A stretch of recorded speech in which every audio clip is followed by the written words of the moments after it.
It is a toxin, mycotoxin.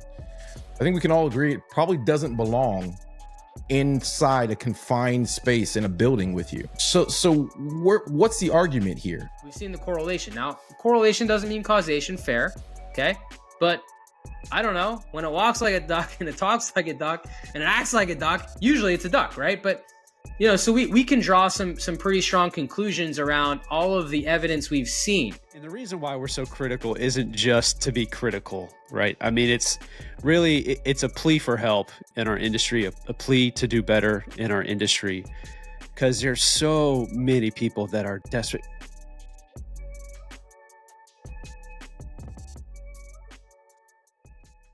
It's like, here's the heart-wrenching thing. It's like, you already know this, Sean, right? When somebody goes around and spends money on 2-3 inspections, by the time you're the third inspector, you finally find all these problems. Yeah, of course, it's comforting to be validated, but like at the same time, you're out money. You're out money on those first couple inspections. So now you're already starting off on a worse position financially, right? Now you've got all these problems, right? And then you're trying to figure out, okay, how am I going to fix all these things? Because when you call your insurance company, they're going to tell you got no claim. I mean, I just went through this recently with the hurricanes in Florida. Had water come in from the hurricane. Call the insurance company. They're like, well, sir, did a tree fall through your roof and through the side of your house? I'm like, no, we had like wind-driven rain, like water got in. Okay, yeah. Unless there was a missile that like went through your house and then the rain came in after, we don't cover that. And then I'm looking at it, I'm like, even if they did cover it, it's like a 3% deductible. And I'm just like, okay, 3% on my entire coverage. Yes. Like I basically need $30,000 worth of damage to happen. Correct. Before it even kicks in. So I'm like, I just got to pay out of pocket for this. Like, great. Luckily, I could do some of the work myself. That was helpful. But at the same time, I had to pay somebody to come back, fix it. I had to rip open stucco because water, ironically, water got in through the hurricane shutter, right? Like the damn hurricane shutter that's supposed to protect me literally is what was my downfall in this event. So I'm like, I ripped off the hurricane shutter, ripped off all the stucco, I don't even want a hurricane shutter anymore. I don't want anything piercing through that stucco. And we redid the entire thing. Probably cost me like, I don't know, 12 grand. Okay. I had to repair all like the entire wall on the inside, basically rip the entire playroom apart, floor to ceiling. This is a nightmare, right? This is what people deal with all the time. Yeah. And the insurance company sends me an email. Sorry, pal, you're not covered, right? Happens all the time. Well, it happens all the time. It happens in situations where you could make a valid argument they should cover it and that they don't cover it. And, that's why public adjusters exist. You said earlier, people don't realize they can hire their own restoration contractors. They can hire their own adjusters as well. They can hire their own experts, their own engineers. It's a dual contract. Your contract with the insurance company is you both technically have the same rights, but people don't know that, or don't have the energy or the resources or the education to know that they can even question the settlement. So it's troubling. So I'm going to change the subject a little bit for you here. That is what we just talked about is frustrating, and I don't know ultimately that I have an answer for much of it. But what do you think about the quality of build discussion? Me and Sean spend a lot of time, and me being out there in the field every day, just seeing the quality of construction. You just said it a second ago about how the anchors for your hurricane shutters were installed into the stucco into the block and ultimately led to a failure point. And that's something that's designed to protect the interior, the house itself from being exposed to water. So what about the materials we are using to build our homes, period? I mean, I think that's a huge problem. I think also a lack of education is a huge problem. There are like the structural buildings component associations. They did a great job giving the new build construction contractors a guidebook on how to build these new homes safely and effectively. Do you know what they're supposed? You know that they're supposed to deliver the lumber and elevate it out of the soil and wrap it with leaving both ends open for ventilation. You know they're supposed to do that. What? No, What? no way. You would never know it. You would never know it. I don't know that I've seen that once, actually. Yeah. I mean, as you drive around America, you will see nobody following the recommendations and the guidelines by the Structural Building Components Association, which are created to help people not have mold, not have water damage, not have wood rot in their new construction home from the day that it's built. Obviously, look, you're building in the elements, you're going to have some rain and stuff. So the next thing would be, how are you drying the structure? But specifically, the soil is the biggest issue because mold and bacteria are abundant in the soil. So when you have lumber sitting on the soil and it rains, that trapped moisture then developing into the lumber, keeping that lumber wet for more than 24 to 48 hours, what ends up happening. I mean, Sean, how many new construction homes have you seen where there's just mold everywhere? You're like, what the hell, right? Especially the last 3 years. That's unfortunately, and I bought a very expensive dry ice blasting setup just for that particular scenario, and now there are obviously other methods you can use to clean those structures. But it does start with the basic building components. I wasn't even thinking about that. I'm talking about the quality build of showers, the quality of the materials we're using in wet spaces, what our cabinets are made of, what's going on in and around and under our windows and our windowsills, like all these things that are constantly failing. But that's where it starts, Adam. Over and over. It's something as simple as protecting the framing. Yeah. That's where it starts. And it's just all downhill from there, unfortunately. I mean, it's the societal view that like mold's not a big deal. I think it starts there, right? So we have this societal view, mold's not a big deal. So when you ask a builder, hey, don't put my lumber in the soil, they look at you like you're crazy. Like, bro, I'm gonna do what I want, And then, they have no education on mold. They have no education on water intrusion, many of these people, right? So they build houses, they do things improperly, they're relying on subcontractors.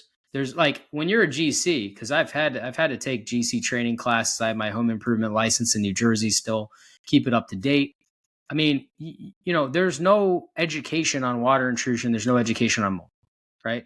I don't know about Florida. I know Florida's got a pretty good general contractor license program. I know it's pretty lengthy. You have to do a school. It's like a little bit more thorough and in depth. Mm-hmm. California is similar. But I'm pretty sure, even if there is anything with water or mold, it's not very thorough, right? And so we've got this lack of education, and you can tell because when you talk to these builders, when you talk to these contractors, they look at you like you're nuts. They wouldn't be looking at you like you're nuts if they had the same training we have, right? Which is like, hey, water intrusion's bad, mold is bad, right? And so it's interesting that with a lack of education, we get this mentality.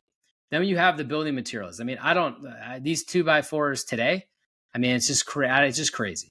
I mean, these older houses, like a 2x4 was actually a 2x4. It was 2 inches by 4 inches. Right now, it's like 1.5 inches by 3.5. I mean, it's just getting yellow. The wood's getting yellower, and it just feels faker to me. Like, you know what I mean? Like, I don't know what it is, but not sure what it is. Not sure where it comes from. Some of it, you look at it, and you're like, would that even support my weight if I were to walk across these trusses? It's funny you said that. I had to tear the subfloor out in my laundry room, which was an addition. I have a 99-year-old bungalow, and when I tore that part was the addition. But when I tore it out under my bungalow, there's lots of debris from previous rebuilds and contractors doing work, and I found a bunch of old lumber under there, and it's 3 times as heavy, for the same piece of wood.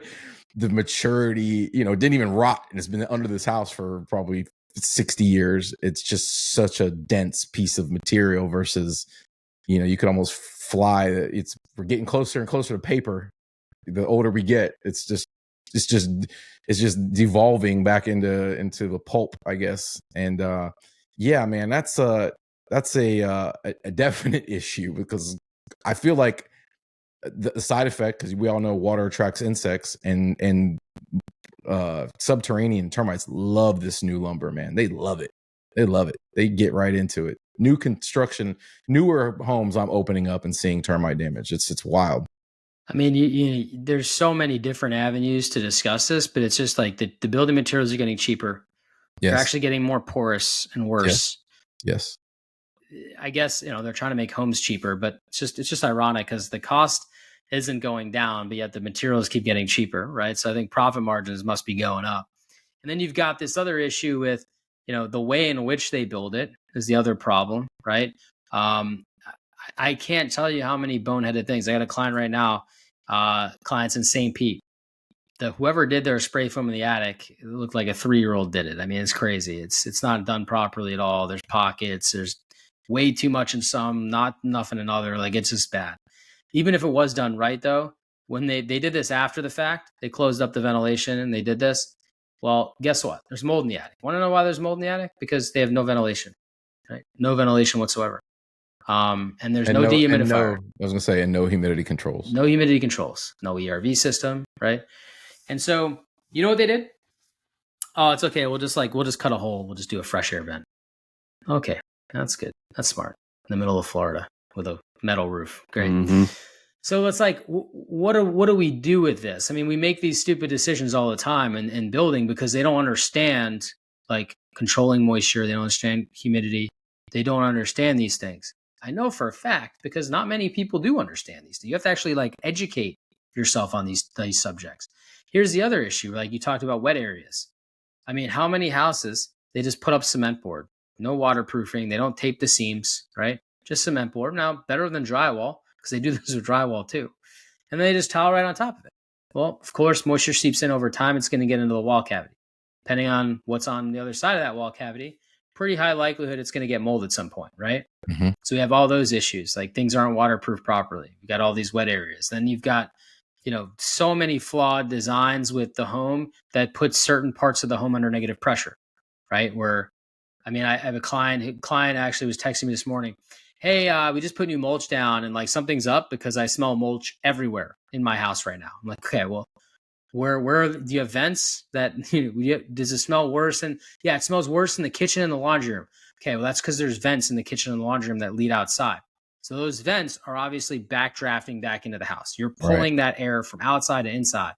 And they're like bugging out. I'm like, well, we have to figure out why. It's probably the HVAC systems, right? It's pulling everything in under negative pressure when they're running. And you've got no way of exhausting that out, right? So we have to, and this house, spray foamed house, right? So there's just no way to exchange enough air, right? So it's just pulling it in from outside. That happens all the time.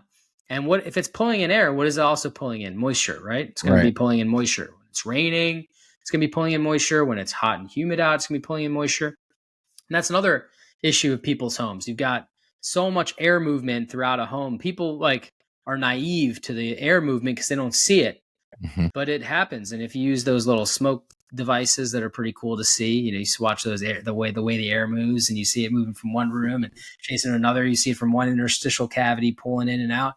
Those are really cool tools, but if you don't know to use them, right, you don't use them. And so how many, these builders are not sure as hell not using them, right? So that all these houses get designed improperly. The building materials are cheap. They're not building things correctly.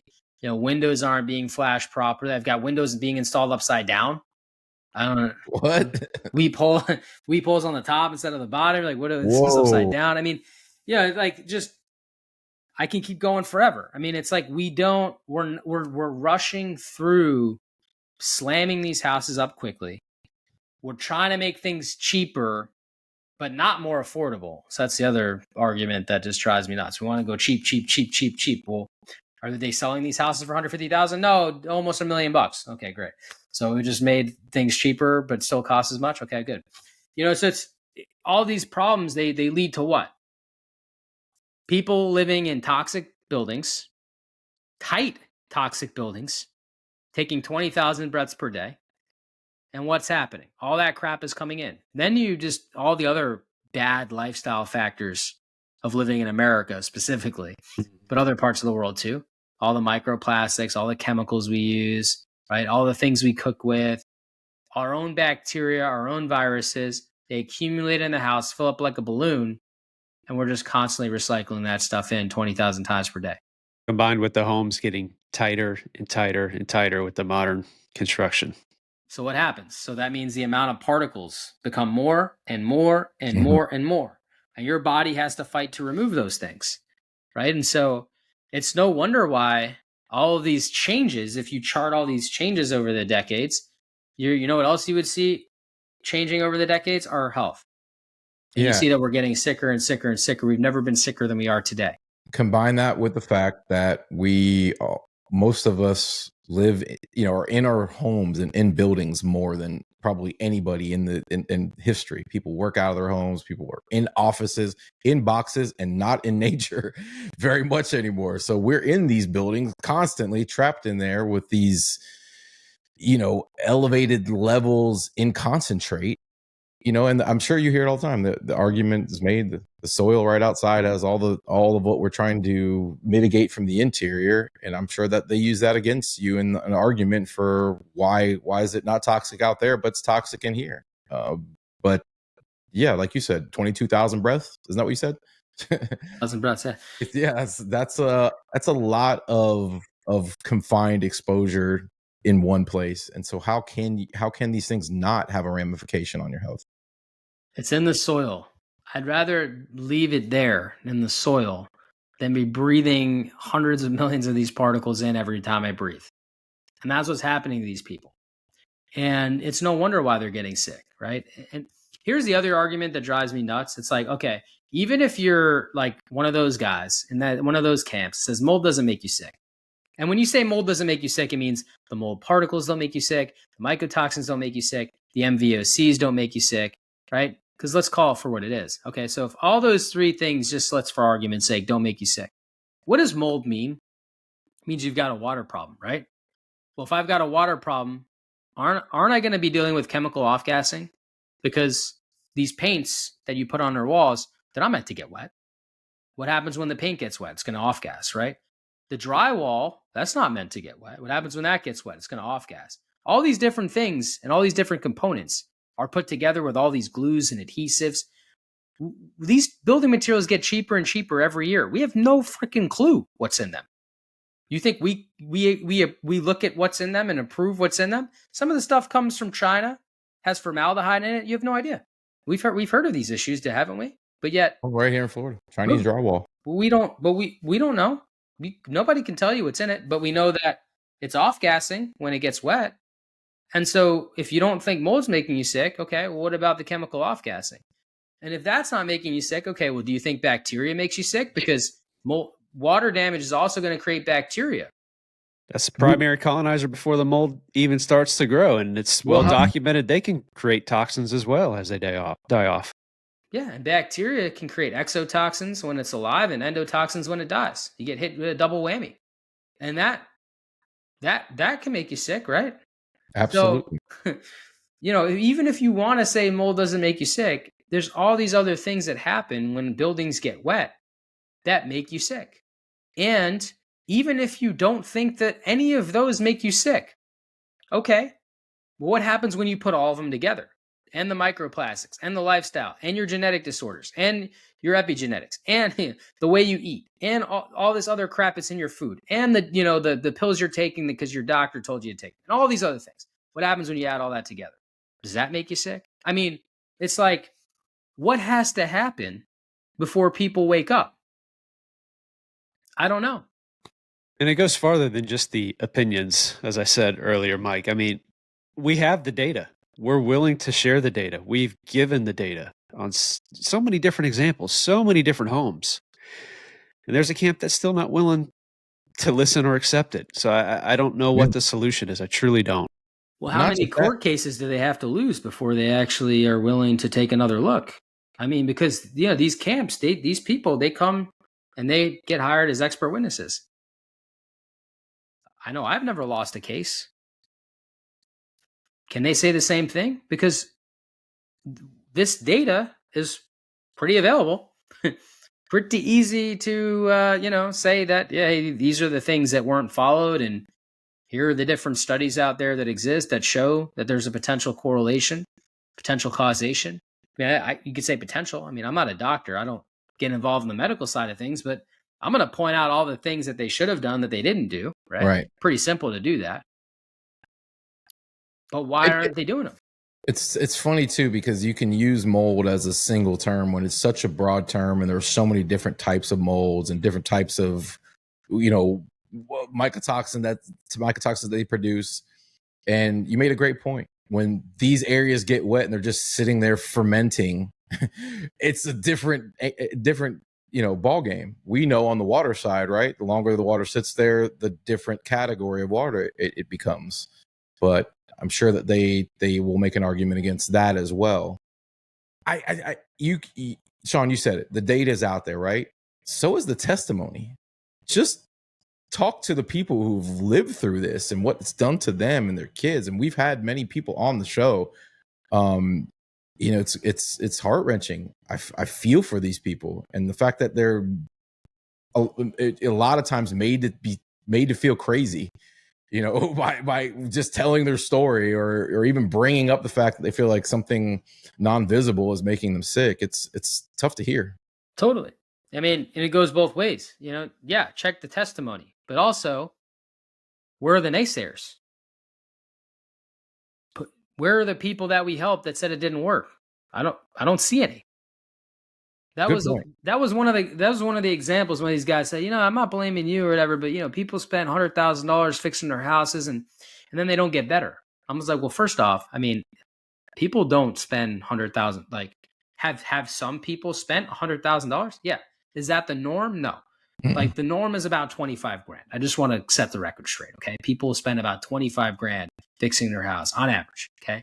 But yes, there are some $100,000 projects. Some people have very large homes. It might be hard to wrap your head around why someone would spend $100,000 fixing your home. Okay.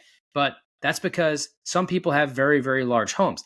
Some people spend like $250,000 just on their kitchen renovation. Did you know that? You start having these conversations with people, but that's not their clientele. So they can't understand that. Right. And then they go, all right, 25,000. Well, that's not so bad. Yeah, that's kind of in line with about the standards of what people spend. Right, exactly. Okay, so then let's just pivot for a second, right? What exactly is the issue here of people spending $25,000 to improve the quality of air in their house, which is measurable?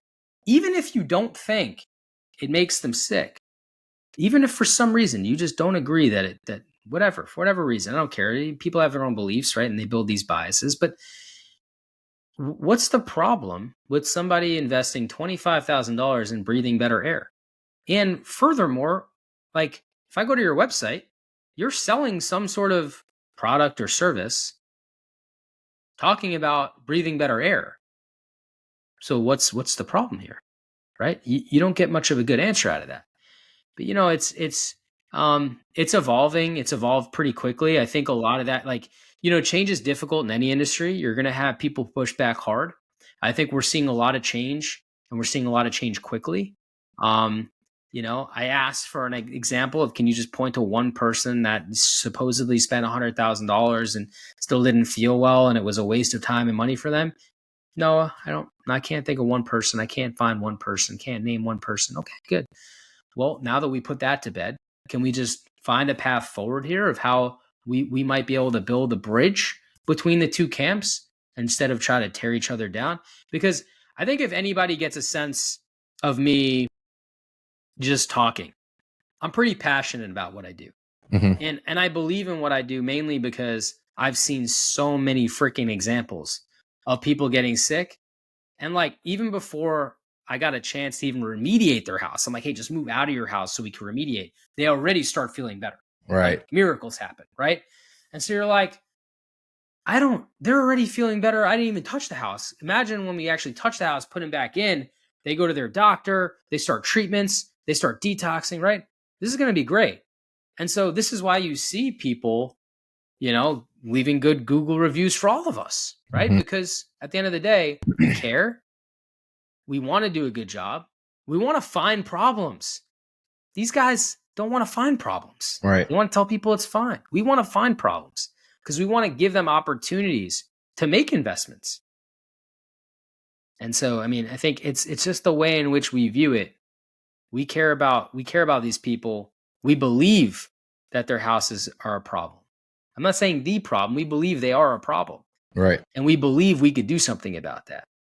And we can measure that, by the way. No, it's not just like a hope and a prayer. We could measure the results. Yeah. I mean, what else can you ask for?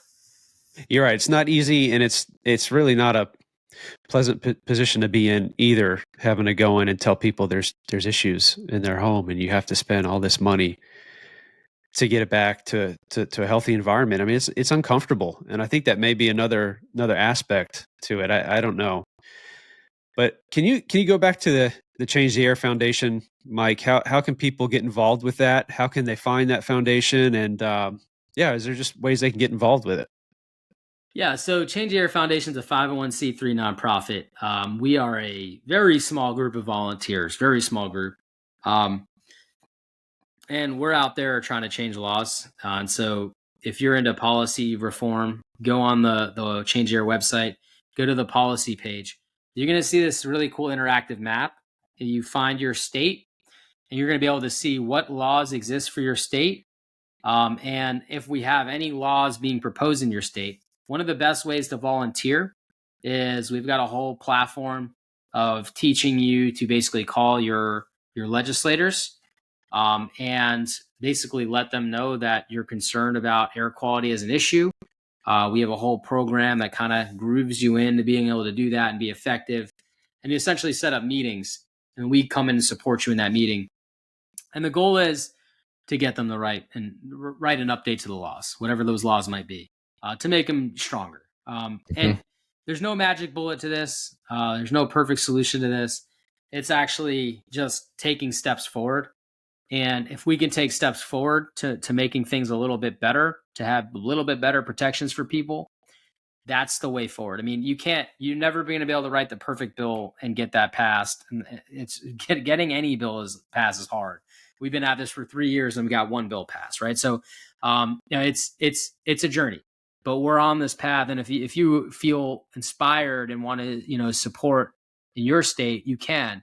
The more people we have in that state showing up and explaining the issue and telling the heart-wrenching stories, it starts to connect with the senators and the legislators, and they realize, okay, this is an issue we really need to be concerned about.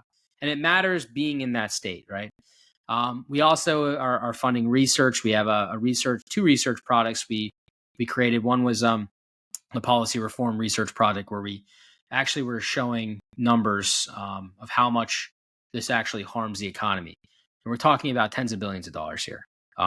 Ignoring this issue and letting people get sick on asthma alone, because asthma is the one thing that we have tied to mold exposure, right? Mold causes 22% of all asthma cases, if you weren't aware of that statistic. And it causes tens of billions of dollars in healthcare damages to our economy, right? And so this is a big issue, just that alone. Not to mention, we know that mold causes all these multi-system issues. Mm-hmm. And so it's a little difficult to track all those things because we don't have solid research to be able to track what specific causation is tied to. Right. It's very early in the science. Like, just to give people an example, like, it took us 50 years to realize, hey, we shouldn't smoke cigarettes. Not great, right? We're only like 20 years into that 50-year cycle. Michael, I used to play with mercury off of the thermometer when I was a kid. My grandpa would watch me do it, So times have changed. Times have changed, right? We're not allowed to do that anymore. Not allowed to do that no more, right? And so, if policy, if research interests you, we have another research project with Dr. Neil Nathan and Dr. Jill Krista. And what they're trying to do is show a correlation of symptoms to different toxins, which is really cool. It's called the Mold IQ Research Project. Just to be able to, the goal for them is to get a large enough sample size to have a good idea, right? To show correlation between certain symptoms and potential mold exposure to help diagnose this problem quicker, and be able to share that with different doctors so they can use that in their approach, especially because, it's a little difficult to nail down. Mold exposure, water damage buildings, all these different symptoms, they a lot of them are brain fog, chronic fatigue, which are basically the symptoms for inflammation. And so many things cause inflammation, right? So it's really difficult to pinpoint. And so making that diagnosis faster would essentially help a lot, save a lot more people up front, as opposed to going doctor to doctor, 20, 30 different doctors till you find an answer, right? And so that's another research project we're doing. Can you repeat that one more time? Mold IQ what? Mold IQ. Okay. Yeah. I actually think Al has a conversation with her camp set up in the coming weeks. So hopefully we get to be a little bit of a part of that. That's awesome. And if you are interested in, being supportive of that, of course, we always need money. It takes money to fund research. We always need money. If you want to change the world and believe in changing the air to do that, please, join us and be a part of the organization. Become a donor and really help us move the needle here. And last but not least, education. All of our education is free. We're a nonprofit. We're trying to educate. So if you are confused, don't know where to go, don't know where to start, just dive into some of the research we've done and the education we put forth. And, it's reliable, right? We're going to tell you about air samples. We're going to tell you about service samples, how they should be used in relation to how they are currently used today massively in the industry. And so if you don't know how to navigate that and find people like Sean, you're more likely than not, you're going to hire somebody that tells you everything's fine when it might not be. And so, we're trying to create a movement, and that movement is helping to really shed light on the importance of indoor air quality and its impact on human health. And, I can't do it alone. Would Adam and Sean would love for you guys to be a part of it and contribute and help out wherever you can. I know you're all busy, but it's going to take the village of us to move this mountain. I would love to, man. I'm super glad we had you on, because I didn't know that somebody like you existed out there. I've heard of you. We've probably crossed paths, maybe, on a client or two, but that's awesome, because you're right. That is real change. And, outside of spreading information, the fact that you're out there trying to get bills passed to help regulate is important. Yeah, I think we get stuck in our own little state here and what we're dealing with here. And we have much better guidelines and licensing than most, but you travel to some of these states, man, there's nothing, Adam. There's nothing to help these people, to protect these people. It truly is the Wild West. Adam, when you said, in the beginning of the conversation, how, you're often in your own bubble, head down, swinging hammers, getting the job done. I've been there. And I envy you, because sometimes I wish I lived in my own bubble, but, at the same time, it's there's a big problem. We're all aware of it. We wouldn't be here. And it's going to take people like us coming together and speaking a common language, I think is really important, because there's a lot of people out there that are taking advantage of people, and I know sometimes we get called as the people taking advantage of people, but no, the reality of it is we are actually giving a thorough service, right? And we give a thorough service because we believe that it's important. And it's up to the customer to choose what's important to them. If they don't believe a thorough service is important to them, go hire those guys. You want to just be told that everything's fine, go hire those guys. It's not going to help you if you actually do have a problem and it actually is contributing to your health, right?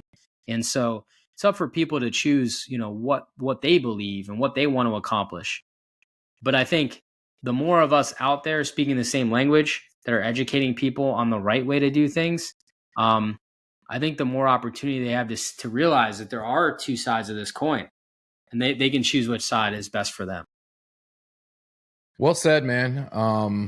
I know we're going to have you on again, because I feel like we just scratched the surface of a lot of this, and I know, Sean, when you're talking, I'm like, there's so much I want to say, but I know you don't have 3 hours to give us today. But again, man, we really appreciate you coming on with us. Yeah, thank you so much for having me. It was awesome. Yeah, thanks, Mike. And we'll of course link everything we talked about in our description here, especially on YouTube.